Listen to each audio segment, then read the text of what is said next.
You wrote a book with John Stonestreet called A Practical Guide to Culture, helping the next generation navigate today's world. And I like the idea of don't mistake the moment for the story. Unpack that for us, because I think youth pastors and pastors need to understand that concept. As Christians, we focus on the moment that we're in. And I think there are a lot of Christians who feel like the cultural challenges right now are at such a degree and intensity, and we have to address those, of course.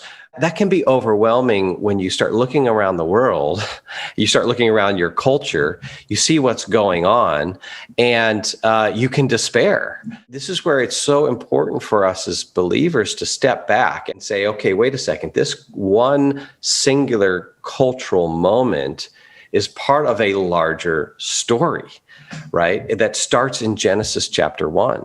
And then to lay out that story and to give some appropriate context for my life, this particular culture, the challenges that we're facing, and see that when we look at the larger story, there's a couple things that emerge. Number one, Christians have had it a lot worse than we have.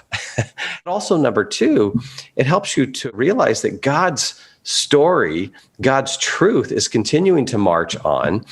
We know how the story ends, and we know that 2,000 years ago that Jesus walked bodily out of a grave, and no cultural moment, no cultural challenge will ever be able to put him back in.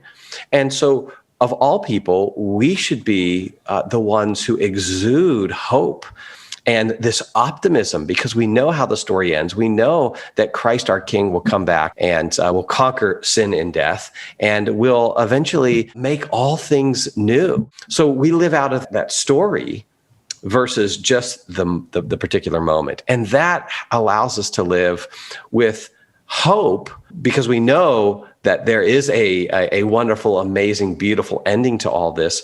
But it also allows us to live out of hope because it gives us this larger cause to live for.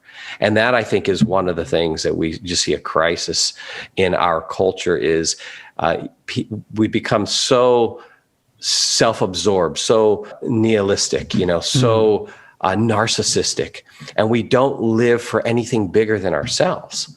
And that is one of the keys to happiness. It reminds me of JP's book, right? The Lost Virtue of Happiness. Oh, yeah. We've seen just such an epidemic of anxiety and depression and loneliness and sadness in our culture. And a lot of it's connected to the fact that people don't have any transcendent cause to live for. And of course, the kingdom of God is that cause.